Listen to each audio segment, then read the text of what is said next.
So are you having a good day? It's going pretty well. I can't complain. It's a warm, sunny Friday. Lots of work getting done. Can't complain. How Where are about you you? at? I'm good. Where are you at? Like physically? We're located out of Atlanta. Oh, nice. Yeah. So yesterday was a bit rainy for us, but today is nice and sunny. Nice. Yeah, we're just down in Florida. Okay, so routinely sunny for you guys. Oh yeah. It was a great day today. We had super crazy morning, so thanks for helping us out with that. Oh yeah. No worries. I definitely know how that goes. Yeah. I So was definitely understand. I really like the simpleness of your brand, the stored brand. It like looks really cool. Oh, thank you. Yeah. We're trying to part of what we're working on both inside our inside our app and just overall is streamline our brand and you know streamline it to the minimum so it's super clear for customers, leads, anyone working with us. Yeah, because communicating your value, what you do, that's ultra important. Yeah, and it's definitely easy to both in terms of I think our copy and in terms of UI get too convoluted in having a million different things going on and really just end up confusing everyone rather than helping. Yeah, so I was just trying to wrap my head around it. And do you use the extra space in warehouses and then leverage that? Or is that what's happening? There's like warehouses have extra space, and then what you do is you take all the extra space at all the warehouses and kind of bring it together in a platform. Yeah, somewhat. Pretty much like, if you think about it, um, these existing third-party warehouses, their entire business is basically filling their space with other businesses' products. And so, everyone, the industry as a whole sort of talks about what is the excess space across, industrial warehousing as a whole. But realistically, if you think about it, there's always going to be a bit of excess capacity. Um, just because, if you're a business, if you're a warehouse, you can operate at 100%, but only for so long until you end up in this, sort of catch 22 position where obviously 100% is, theoretically you're maximizing capacity, but you actually get less efficient if you start getting too close to that 100%. And then if you have any overflow, you're immediately screwed. So we basically work with these existing third-party warehouses that pretty much always have excess capacity that we can leverage in that single point for businesses. Interesting. Yeah, because you can't just like put it outside. You have to put it Yeah, right. yeah. Well, I mean, you'd be surprised what some businesses are depending on right now. It's pretty crazy. So there's you're calling these things third party warehouses. I don't know. I'm not in this industry. What's a third party warehouse? Yeah. So basically, if you think about it, sort of similar to development or whatnot, you have businesses will typically have some existing facilities that they own or lease themselves, and they'll manage, and they'll run and do all of the internal work inside. But then third-party warehouses are basically warehouses that exist as a business to store other companies' product. So, if I'm a company selling, fancy water bottles or something, Ooh. I may, if I'm a huge company, I may have one or two of my own facilities, but more than likely, I will leverage two or three of these third-party facilities that I don't own. I don't personally personally move the product inside, um, and I basically pay these warehouses for the service. Right, because if I'm on the East Coast, right, I'm doing well. Most of my business is on the East Coast, and then we're starting to get a little bit of action over on the West Coast. I might not want to buy my own warehouse facility, but at the same time, I need to service those customers. So I'll get one of these third-party warehouses, and that's what happens. Yeah, exactly. You see a Nice. lot of businesses use it for the flexibility for testing new markets, just growing too quickly to really invest that capital in a building, um, and really just to expand their presence. Interesting. So you tie that space together, with your software, and then you have to integrate with the warehouse, third party warehouse's existing software, or do you provide them the whole suite and they use you for everything? So yeah, so we do pretty much all of the above. Okay, cool. um, so we integrate all the way through providing that software to the warehouse itself. So in they're basically their warehouse management system, um, all the way up through our system where we're basically playing that middleman management to assist the customer and the warehouse with streamlining everything, through to the customer side where it's basically an order management and inventory system for the customer so they can get flexibility and insight to be able to say, oh, well, my product movement is showing that I should really have a warehouse in this location because XYZ, that would optimize my spend. This is my inventory across these different locations, all of these different factors. Interesting. So you're kind of doing like urban planning for your inventory through third party warehouses? Right, you're like your Yeah, yeah. analytics are telling you where to place it based on, where space is available and how their business is going? Yeah, so it's a really interesting thing. Most businesses, especially as you reach these large scale enterprises, they're, part of what they're focused on is really taking and optimizing where they're placing their facilities. Because if you consider someone with the scale of, you know, let's just say Amazon, for example, the exact point that they place their facility across the map really, really matters when they're trying to hit a certain, distribution level of, in Amazon's case, they're trying to get all the way down to, like 2 hours type thing. But for most businesses, that matters quite a bit when you factor in all the shipping, all the freight. So we're able to leverage something that pretty much no one else is able to, um, in that we have all of this market data because we've gone out and collected all of these third party warehouses and are actually organizing all of this data and product movement to be able to tell companies the actual locations that they really should locate. Oh, that's neat. So what do you like consume their ordering data, or you consume some sort of repository of their existing data and then tell them what to do? Yeah, so we do a bit of both. So in taking their existing, that right now is more of like a consultation type setup for us. Mhm. But once they are on our system, we can pull from, if they already have that data in, say, an ERP system or somewhere else, we can pull all of that data alongside any orders or inventory that they're running through our system. And we can really just pull all of that together to really optimize their overall distribution. So is warehousing like a family business and you just applied technology to this? Like, how did you come across this problem? So my co-founder and myself, we were part of this supply chain and logistics accelerator up in Chattanooga, Tennessee, Hmm. and there it was started by these three guys who created this freight brokerage that merged with Coyote Logistics and ended up selling to UPS for just over $1 billion. And so they bring a huge amount of logistics industry experience, and brought a lot of different companies and mentors, such as GE, Ryder, some big 3PLs like Kenco, a large variety of different companies. And we basically sat down with each of these different companies and really got to understand their pain points in their distribution and supply chain, and have just been iterating on that ever since. And how long have you been going at this for? So we've been doing this for just over a year now. The accelerator was fall of 2016, so yeah, I guess a year and a half almost. And then how did you get from Chattanooga down to Atlanta? Well, we were actually based out of Atlanta initially and relocated for the accelerator. Oh, okay. I'm a big fan of the Murphy, North Carolina, Blairsville area, like all up in there. Okay, yeah, yeah, yeah. No, that's a good spot.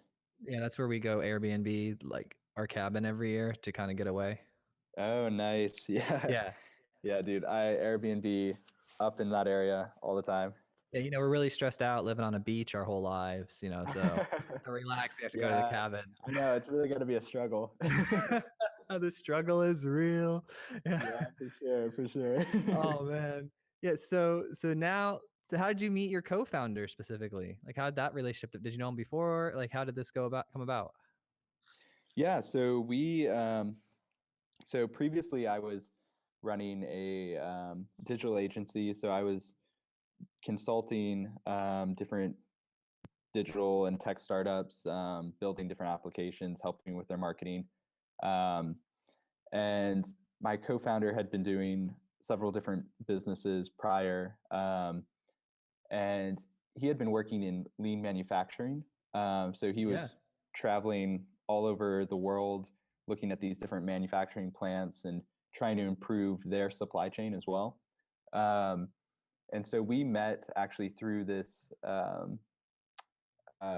startup entrepreneurship newsletter and community here in Atlanta. And we grabbed coffee and sort of kicked it off from there. On a newsletter? No. There's a startup community in Atlanta. They have a newsletter, all sorts of different things. And he was Um, authoring, and then you replied back, and he's like, no one ever replies. And, and you're like, let's go get coffee. yeah, no, so he was actually doing a totally different version of sort of storage at the time. Um, and I thought, oh wow, that's interesting. Another smart entrepreneur who's really trying something new, and I knew that I wanted to get more involved in the space, and so I reached out to him to grab coffee, learn more, and we hit it off, and basically pretty quickly went up to Chattanooga, turned into what we're doing today, and have been off to the races ever since. That's awesome. Yeah, I have a friend named Don. He's the CTO at University Tees, and Okay. he sent me an email last week. He read this book on lean manufacturing, and might have actually just been called lean manufacturing. But he took the principles of that and then applied it to some bottlenecks in his development life cycle and was teaching his team about that. Interesting. So he applied lean manufacturing to development? Yes. Huh. I'm gonna have to talk to my co-founder a bit more. Yes, and I'll forward you the email because I think he sent it to me along with his team, just kind of like show me. But yeah, definitely unique, and he was all pumped about the book, and he got his team to buy in, and I think they started it. I think they've been going at it for 2 weeks now with this new concept. So I'm gonna reach back out to him and say, hey, how's it going? And we were talking about you, and all that good stuff, and then I'll let you know. I'll loop you in on the email. I'll be like, oh, Yeah, this guy yeah, no, that'd be knows great. all about like knows all about this stuff. So I also saw you guys use Drift. We do. That's been something we implemented, I guess, a few months ago. Oh, nice. Do you like it? Yeah, we like it quite a bit. It's interesting. I mean, I haven't played around with all of the different sort of chat systems out there, but Mm. it's pretty good. I will say, no offense to Drift, but my one complaint is so like most companies, we use Slack, Yeah. um, and so of course we have that Slack Drift integration. Hmm. But what it does is every single time a person messages on Drift, it opens up an entirely new channel on Slack. So instead of Ooh. one channel with different comment sections or what Like are they, continuous different threads. conversation. Yeah. Yeah, instead of different threads on the same channel, it opens a million different channels all the time. So, Ooh. I'm gonna. but Do you want me to text their CTO right now? man, go for it. All right, I'll do it. No, Tell them we're a happy user though. we're happy. All right. So his name's Ilias Torres, and I hope that's his right last name. Is that his right last name? Is that Torres? Okay, cool. Yeah, we were hanging out in Tampa like last week or the week before.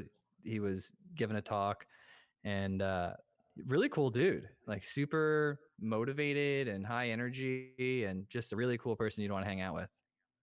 Yeah, no, I mean, Drift is definitely they're killing it in what everything they're doing, and especially in how I think they're thinking about not just themselves as, just a product, but how they can really be integral and move forward into owning that entire sales marketing process. So they're doing a lot of really interesting things. Yeah, Um, they came from leading the engineering team at HubSpot. I did not know that actually. Yeah. That's really interesting. Yeah, so they went to HubSpot, grew it really big, then left, went to started Drift in Boston, just with him and his co-founder. And then they went from 20 employees to 110 in the past year, and they're going to be at 200 and something at the end of this year. Dang, I that's know. insane. That's a Yeah. huge management jump.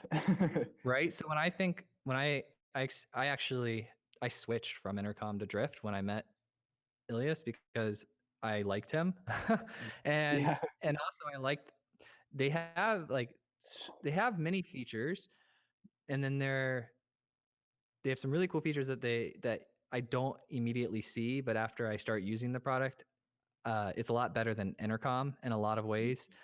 I don't even know if it's a if or, but their ability to automatically schedule the calendar appointments is really, really, really neat.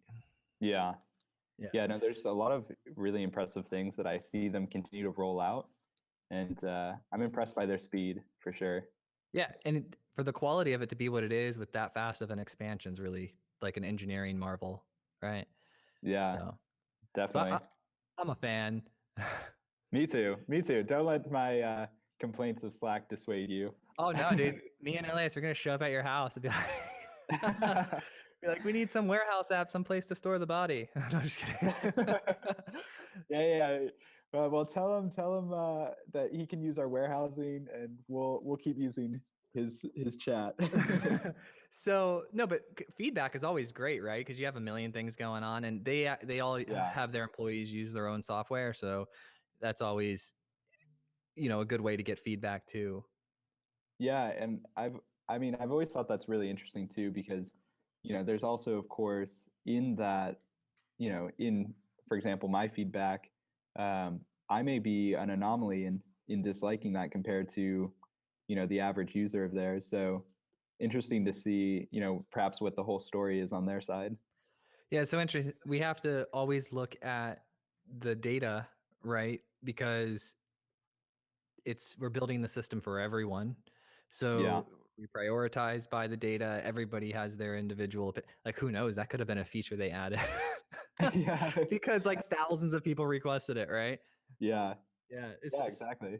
So how did you get on the other than just like straight up being awesome? How did the Forbes 30 and you're the third person, you're my third guest like in a row to be on Forbes 30 under 30. Not in a Really? row. Yeah, we had Bruno from uh Uru, and they do video recognition, and he came from Cornell Tech.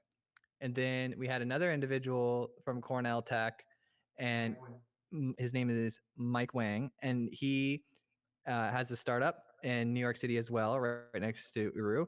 And then they actually do a chat thing, but for scheduling hairdressers and like salon type messages. So if the individual is Interesting. getting a haircut, they can't, or if the hairdresser is giving a haircut, they can't be on their phone texting people that are asking them about appointments. So this is a bot that just schedules the appointments automatically while they're away from the phone, which is really, really Huh. neat.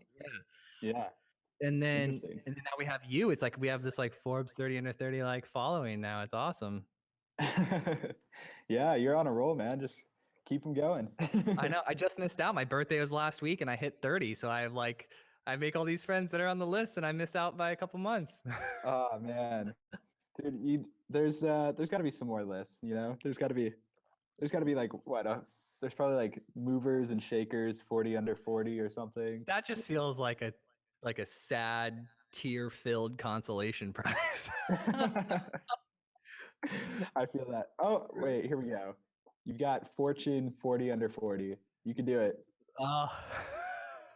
Pretty up there. it's it's up there. I'll start working at that when I'm 37 and like I don't hate it as much. So uh, Yeah, no, I gotcha. so we'll prepare for the next 7 years. So how did that come about? Did they show up on your door and they're just like, we've realized how awesome you are and we want to give you this award? Yeah, no, I forget who. Someone, I feel really bad. Someone recommended us for it. I actually Very don't remember special who. person. Yeah. Yeah. And then it's a whole process. I mean, there's there's sort of a whole process behind it of a million different forms that you fill out, and then somebody, I think I think there was like a couple calls, just to better understand what we do and get an idea. And I think at every step along the way, each new form that they have you go through, each call, everything, is sort of like another step along the way. So there was quite a few different interactions before anything came out. But it was interesting because once you get to what is sort of the almost sort of like the final round, I guess, before you are considered in. Um, in our case, it was we had sort of a final follow-up call, to nail down some different parts about our business and different things. And then, they don't tell you anything until it comes out. Yeah. Uh, so you have no idea until it came out, and we were like, awesome, like this is great, this is good news. No, I mean, that's like super highlight of the week, right? Yeah, yeah, no, for sure. Especially for, trying to what we're trying to do with building our brand and growing what we're doing in the warehousing industry. Yeah, and you come from a marketing startup background. Hmm. So how have you turned on your propaganda machine at Stored?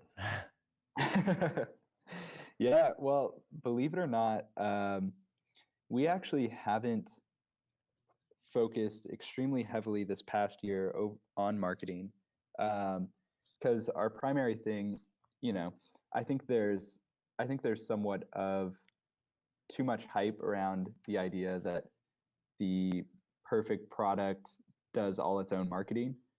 To some extent, I think that's true, but also you have to get someone to use it first, to then tell all their friends. But we've primarily spent this past year really focused on our early customer base, growing that and developing that product to really accomplish all the values we're trying to provide, and really optimize what's existing. So we're actually ramping up our marketing now, but almost all of our marketing has been around some of our search engine optimization, and a few different interviews here and there. And then, surprisingly enough, which sort of goes to the value that we're creating in the marketplace, almost all of our large, a lot of our large enterprise customers and a lot of our sort of key customers have all been inbound. Mhm. Now, do you think it would have been so you guys have been at this for, over a year. Do you think it would have been helpful if you've been like writing about the problem that ultimately Stored solves every week for like the past year? That's a tough question. uh, yeah, I mean, in a way, it definitely would. Um, I think, I'm kind of an eternal optimist, so I'm always biased to look towards the positive of everything. Oh, um, yeah. but which in this case, I think while that would have been good, I think in some cases it was actually better that we didn't, because I think a lot of it, what it allowed us to do is, I think in some cases, companies, while it's extremely important to build that demand for your product, I think in some cases companies are too focused. I don't know. I think it's a strange scenario where in the past companies used to be too focused on building for what they think the users want, and then they would realize that there's no demand and they wouldn't sell anything.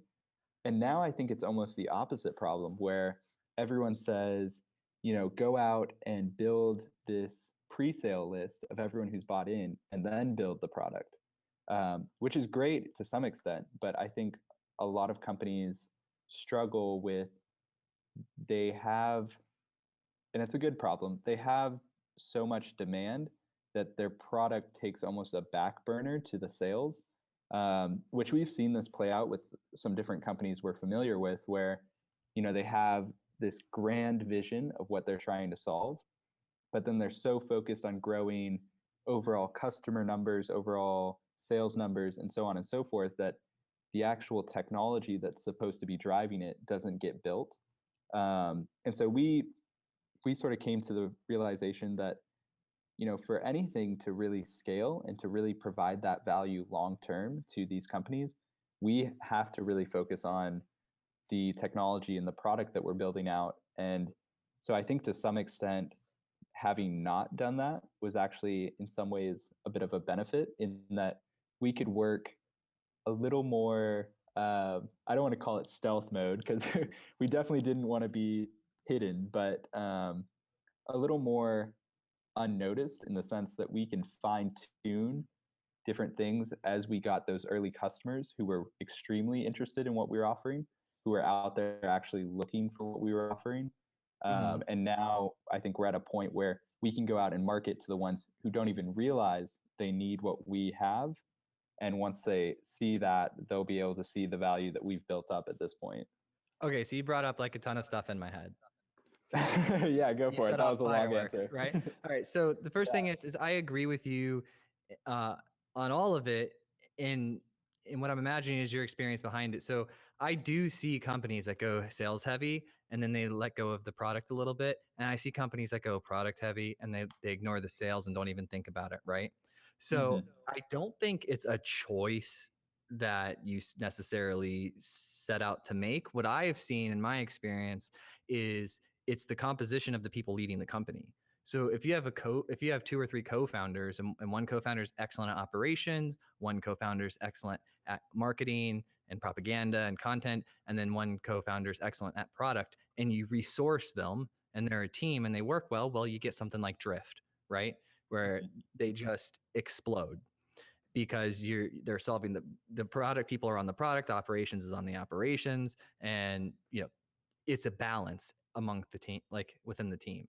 For the content, I don't think it's necessarily, and I'm really interested because like I've started to have these conversations after speaking with Peter and some other people that are really into content, and Hmm. what I'm kind of noticing is everybody's mind goes to content about the product, like to sell the product, right? And Hmm. I think that the benefit is content and positioning yourself as an authority on the problem and showing the world that you understand the problem. Because when I come across someone, when I read and find different authors and I'm trying to find a solution, I'm searching about the problem, right? And when I Hmm. find someone who understands the problem, who like really gets it, and they see different perspectives and they have different solutions, and all of a sudden that marks them in my head. I've consumed their content. I have marked them as an authority on this topic. So and then that brings validity and social proof to the fact that they have the solution. So you could be generating content about the problem and positioning as an authority for that, you know. That's one option too. So you don't have to necessarily write about the product itself before it's ready, or you can still stay stealthy but position yourself as an authority on the topic. Yeah, no, that's definitely a good point, and definitely something that we've actually been talking about in terms of doing that now. So definitely an agreement there. Yeah, I'm just curious. I've never had these content conversations before, and then a couple companies, they saw the podcast and they started reaching out and asking if we would make content for them. I was like, no, no, no, no, no, because we do the podcasts, and then a couple more asked, and then we're like, well, maybe, right? Yeah. And then we're like, all right, cool. So we gave it a try. We made some content, and we're like, oh man, dude, we're like pretty good at this. And then we started making content for other people, and they were like, all right. I was previously like against content, and Oh then yeah, yeah, really? dude, I'm a developer for 17 years, man. That's Like, fair. That's fair. I'm all about the product, man. I would have a company and it would be all product. I'd be like, what are you talking about sales? Give us more money. Like, we're Yeah, building if the stuff here. product's better, yeah, you know. Yeah, and then I Yeah. realized real fast that I had completely dismissed sales teams, and I'm like, oh my god, the company doesn't exist without sales. Eventually, people don't give you money. Yeah, yeah, exactly. It's hard to build a product with no money from no sales. Right, and then I was like, well, I can't generate sales like without content. But I was making Yeah. salespeople develop the content, and it wasn't very good. And then I was having marketing people develop content, but they were so like their heads were so in the clouds, and I had technology products, and I really needed my developers to write content. So then I started Yeah. getting my team to write content, and then they just like to write code. They're not really good at writing content. Uh, all that being said, I still made money. Yeah. I Well, just, hey, as long as it works. yeah, I just constantly pushed content either out of my mind or as a task to someone else who shouldn't be making content. And then who would have thought like a decade later, I'd end up being like, content's good and we have a team that makes content. Yeah, really. I don't know. It's a shifting space for sure. I think though it plays into, and this is sort of my marketing bias background. I think it plays into the changing landscape of nobody really, I don't know, like there's always going to be a place for direct, sort of outbound, sort of targeted sales, but people prefer to absorb and consume information at their own pace and get drawn in by that. So I think that plays a huge part, especially if you're talking about a product. People, or at least maybe it's just me, but I'm not a huge fan when I try to learn more about a product and I get 20 million pop-ups that are trying to command my attention versus just getting to explore and consume that information. You got to be chill, man. It's like any relationship, you kind of have Yeah. to see the person, like, be like, oh yeah, that's so and so, and it's like, all right, cool, they're over there, and then you see them a couple more times, like, and you talk to them, and then like you develop a relationship. It's if somebody ran up to you, it's like, I want to be your friend, you'd be like, oh man, Yeah. this is a problem. Yeah, you'd be like, definitely not what should happen. Yeah, so Yeah. you just have to consistently be there and like raise your hand, say, hey, this is what I do, this is what's going on, and then that's kind of what you're doing with Stored, right? You every single day, you're like, we're Stored. This is what we do. This is what's going on. We're experts. Like, if you need us, we're here. Yeah, yeah, exactly. And I think also with that, just being sort of transparent in a way in I think what you mentioned of just owning that, hey, we know there's a problem here and we're working to fix it, and just like this is how we're understanding the problem. This is XYZ of how we're coming to this solution. Yeah, that way they can read it and be like, this person gets it, right? Yeah, Oh, definitely. we have a question from the live stream. You pumped Oh about man, this? Okay. let's do it. I even ask in the tech aspect, which was the biggest challenge in order to fusion the physical warehouse's daily work with a user remote interaction in the platform? I don't know. Wow, that's a good question. Okay. um, yeah, no, I mean, one of our investors, he always likes to say that we're we're moving things in blocks with bits. You Ooh. know, we're trying to control the real world through you know uh, through all these different bits that we're really just moving around on the screen. Um, so I mean, for us in our case, it was a bunch of different key features that we came to realize over this manual process. So, one of the things that we thought was really important as we set out to build this product and set out to try and improve distribution for companies was we didn't want to build a product that we thought would be useful. And we didn't want to build something that one company found useful. So, what we did is, and this sort of goes back to what we were talking about with, whether you have too much sales or too much product, and how that sort of flows together. In our case, what we did is we basically built this very, very minimal MVP product. And we went out and we sold customers, got customers, and started working with these warehouses and these customers. And pretty much we had this product, but we pretty much did everything manually.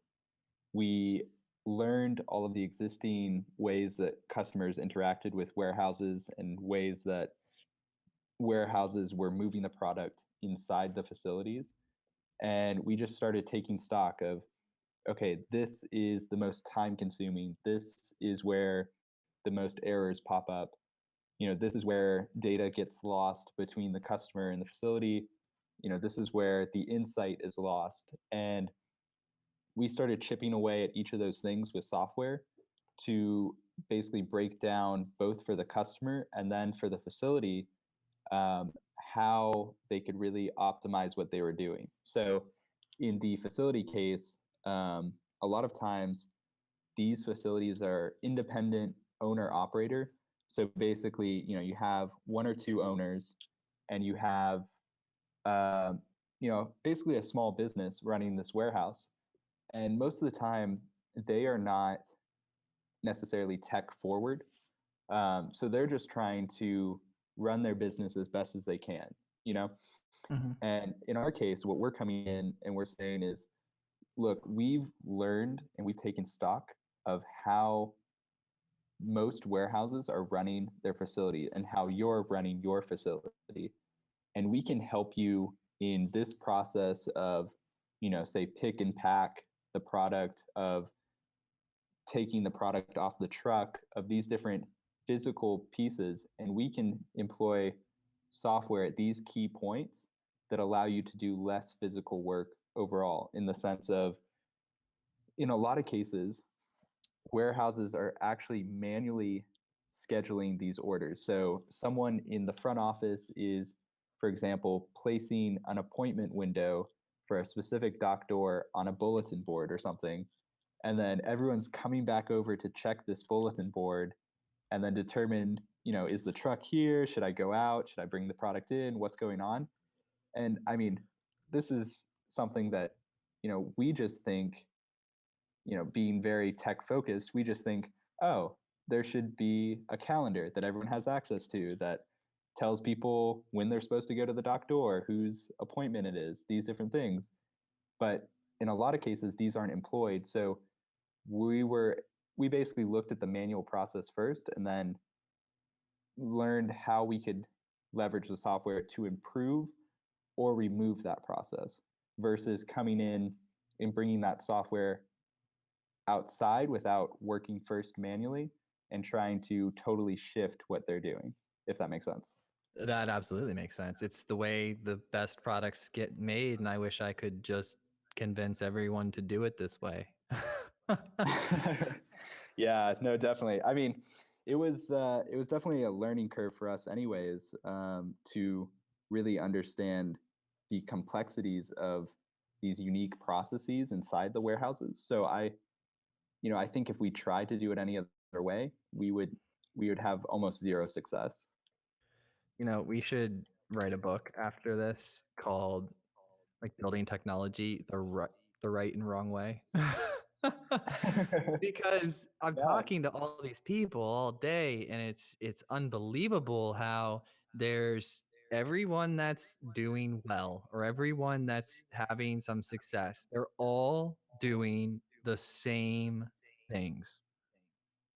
Like yeah, everyone that's running out of money and not doing like that's having issues and also they're all doing the same things. There's two very black and white systems, and the only way I'm seeing them is by talking to so many people.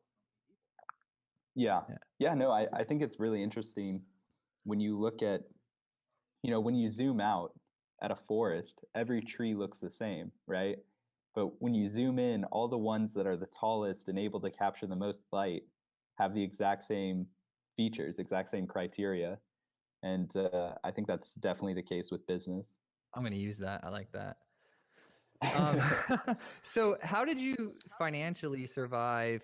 What was the that situation like when you were going around and learning and trying to figure it out? Like, what was the situation that you had that allowed you the time to go and explore and interact with these warehouses and understand their business? How did that come about? Yeah, no, that's a good question. So basically, what we did is we've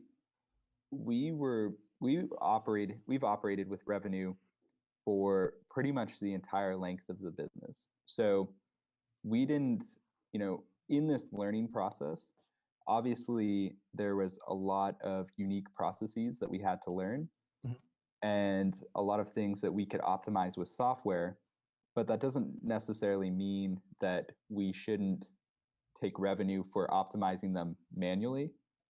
So when we went out and we did all of this manually initially and learned all of these different processes, we still charged for it. Obviously, we couldn't charge for the value that our software is bringing now, but we were able to charge to bring revenue in the door and start growing the business that way. And then at the same time, we did the accelerator, took a small amount of accelerator funding. We've raised investment following that, and we're actually in the midst of a fundraise right now for our seed round. Nice. I'm finding that people, I guess we'll call them tech entrepreneurs or something, like like a small trend, micro trend that I'm seeing is that they tend to be scared to go out and talk to clients and get clients on board with what they're doing and to help be a pillar client as they build their product. They tend to be more scared to do that, but they don't seem to be shy at all for going and doing asking investors for their money. And going to 20 meetings, they'll go to 20 investor meetings and say, we want 200 grand for 0.02%. We're going to be a unicorn. But they say that, but they won't just go to 10 warehouses and say, hey, we're trying to solve this problem. This is the idea. We want money for X or consulting or however you did it. Right. And Mhm. this is where we're going. And then this is the process of how we get there. Like you in, and then just going around over and over and over and figuring out who's in. Right. Yeah, it's definitely a really strange thing I think that you see sometimes, and I think in some ways it's this sad situation where I think it's great that startups and entrepreneurship and especially tech startups are, the new trendy thing. Everyone like nowadays, tech you have these large scale tech founders that are famous, just because they're simply the founders of some sort of tech company, which I think is a very unique thing that never really was the case before. And so I think because of that, you know, everyone sees these huge unicorn successes. They see these famous tech founders, and they want a piece of that. But I think the interesting thing is that there's so many startups now that are in some ways deluding themselves in believing that they're truly changing an industry or creating this 10x value where they're really only doing a small step change that prevents them from seeing that because they're so focused in talking to their investors and playing the startup game versus talking to real users and real customers and seeing, hey, maybe this isn't the exact solution that's needed in the marketplace. Yeah, we've trained a whole generation on it's good to go through rounds of funding. Like Yeah. I'm in round C or D or I've got this for that or whatever. They'll congratulate each other. It's like, bro, you just gave up part of your business for money because the market Yeah. give you enough money to grow your business. Yeah. Yeah, I know. It's Not crazy. glamorous. It's something that you do out of necessity. It's not something that cheerleader should be happening. Yeah. Well, and I think VCs to some extent, and I think there's starting to be this realization that, hey, we can't keep funding this financial arbitrage of the next person to like the early early investors to get in.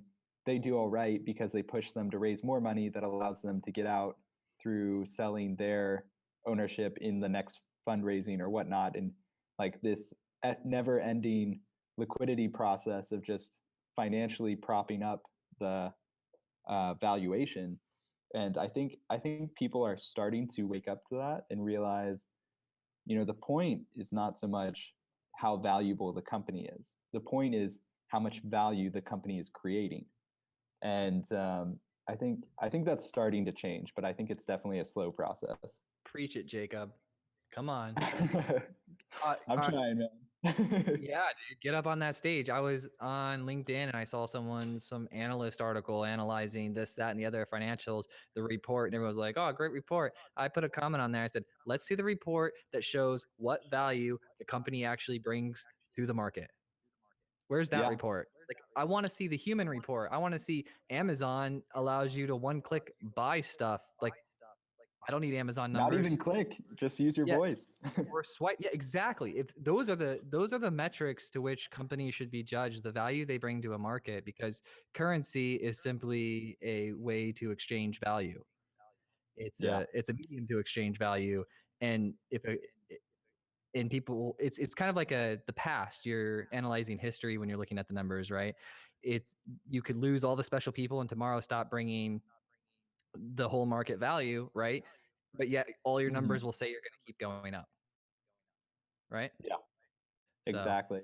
and you made a great point. Like the guy that did Sun Microsystems, I just pulled that out of my head. He and like the 1980s, the guy who made like a microchip and whatever made millions and millions of dollars. No 13-year-old kid was like, I want to be Sir Og the Third or something like that. Like nobody Yeah. wanted to be that person. No, the kids did not want to be that. And everyone's like, I want to be Zuckerberg. Yeah, You know, exactly. Or, oh, Snapchat blew up. I want to be Evan Spiegel. Oh, right? especially, for example, you see like this is, still the tech space, but obviously a lot more hardware. But Elon Musk with his companies, they've got such a celebrity presence now that I think it's shifting people's desires, I think. Yeah, and I actually I like the the perspective that people want to be Elon Musk in the sense of bringing good products into the world that actually change life and improve it for everyone. I like that. I don't like that. I don't believe that that's most people. I think they just want the money. Yeah, yeah, the money or the fame or the glory, Yeah.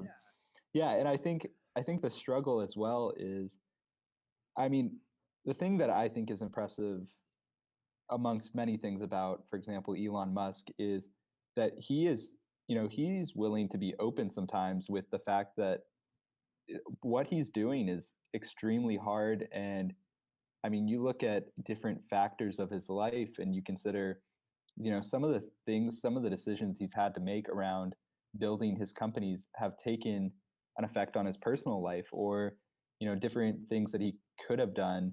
And when you consider all of these negative factors that someone has to also put on their shoulders to get the celebrity status and the money and everything else, I think it would send a lot more people in the other direction.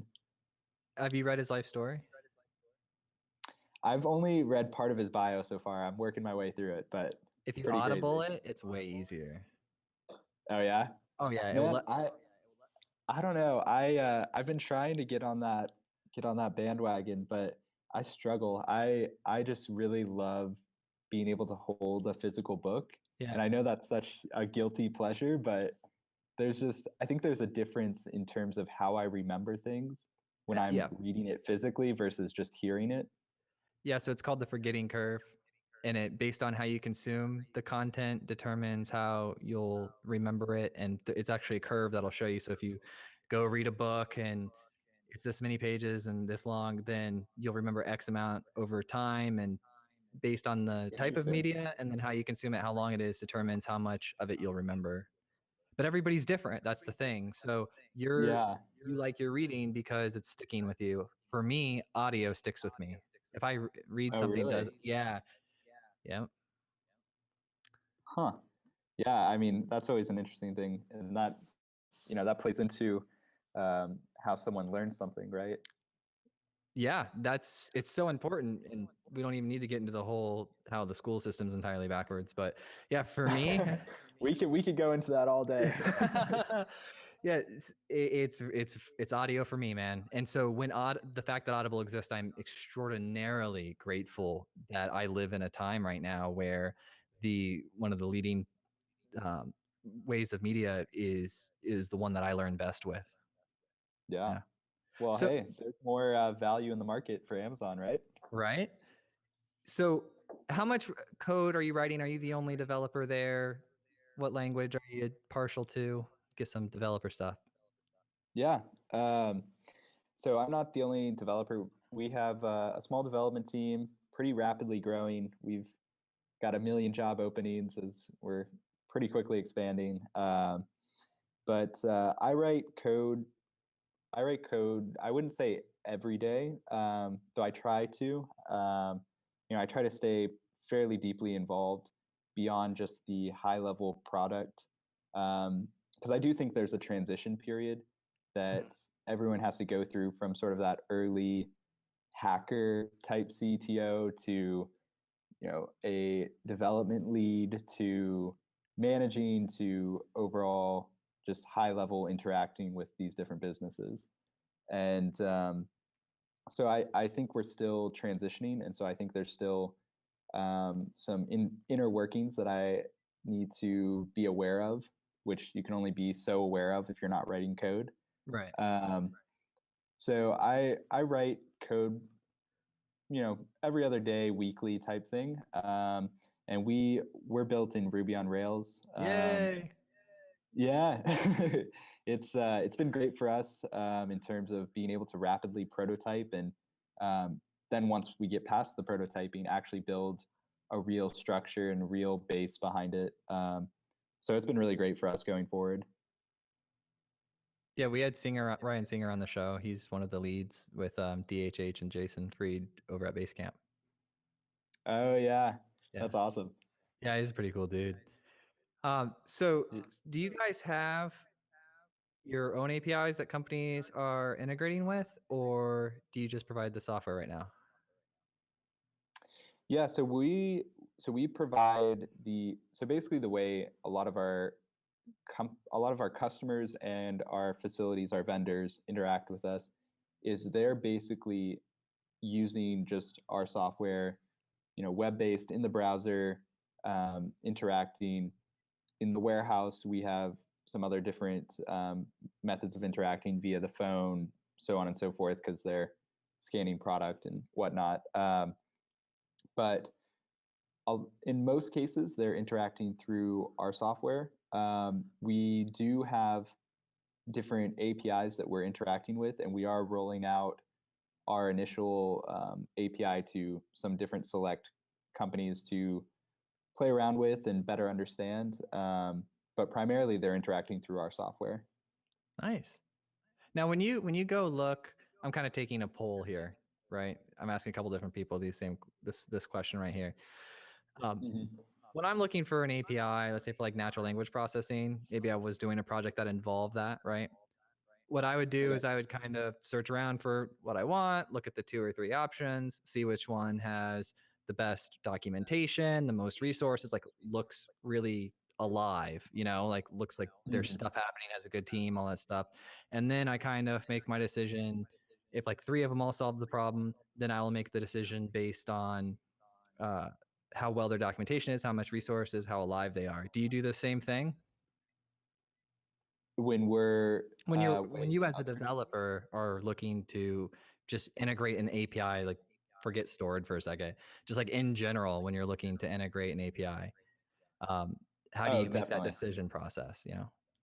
Definitely. It's a huge part of it, and I'm not gonna throw anybody under the bus, but a huge part of that, even for stored is as we're considering some of these different factors, obviously we don't have as much choice with when we're working with different companies and different things with stored.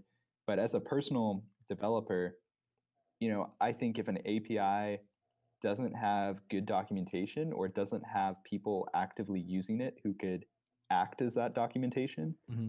I mean, I think it's a hard decision to even try to remotely use it because then you're basically just shooting in the dark trying to rebuild the API in your head from Right. scratch, which doesn't make any sense. Doesn't save anyone any time.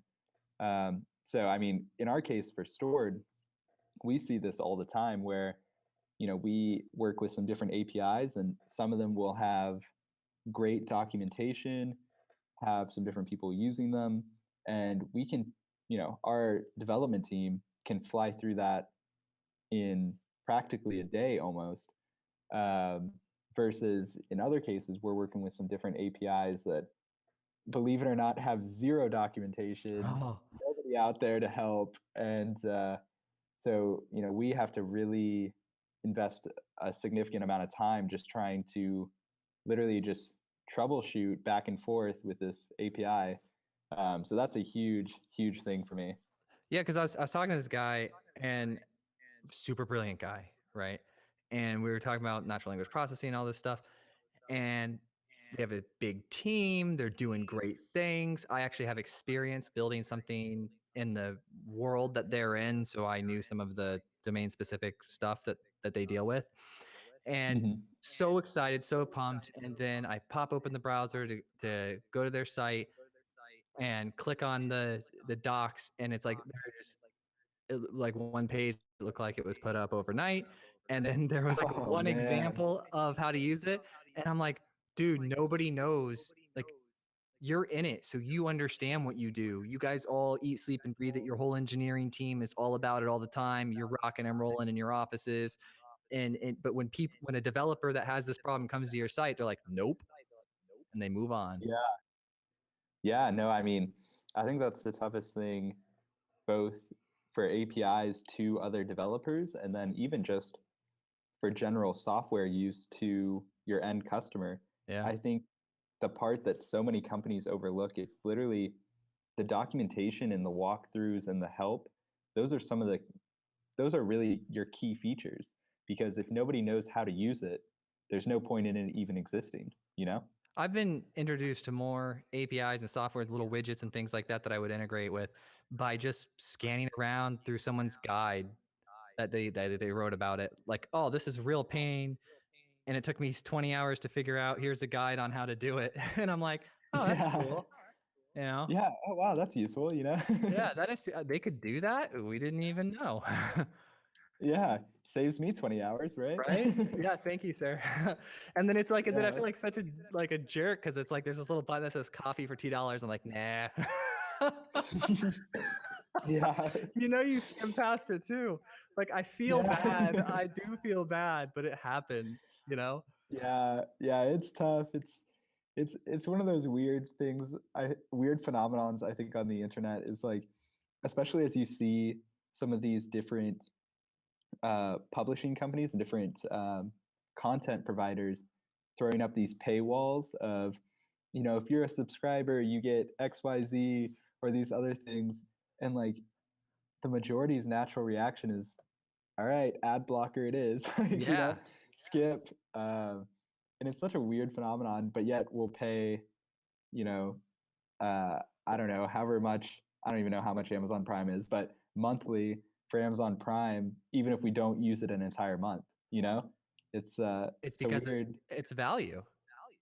That's There's true. there's And so much and I guess content. maybe that gets back to the overall value to the end consumer, but That's the thing. See, this is what happens. The market is changing. And so now content has become this requirement that you must have, that you can't really charge for to your viewer of the content. So you have to be in a space where you're you have a product, and then you're creating content around the product, and then you're also creating content in the space. That way, like if Stored was creating content around things in the warehouse world, then the warehouse people are going to be reading it because it's their world, and they're going to see yeah. that Stored produced it, right? So I'm a kind of a fan of Gary Vee's whole thing now, where every company needs to act like a media company. Yeah. It's Yeah, just no, I do think especially if you have a product you have to be putting out so much content, even just around the product itself. Oh yeah. Okay, so to wrap it up, because sorry I said oh yeah because I just got a wave from the distraction for a second. He's like, oh, we're at an hour. I'm like, all right, cool. So I want to wrap it up with did you watch the SpaceX launch? Yes, You that pumped? was incredible. Yeah, dude, I was The most so excited. amazing thing I've seen thus far. I I was just, if I could do a physical backflip, that would have been a moment where I pulled that out. I can't though. Oh man, yeah, I almost did one in the office. I was pretty close. Nice.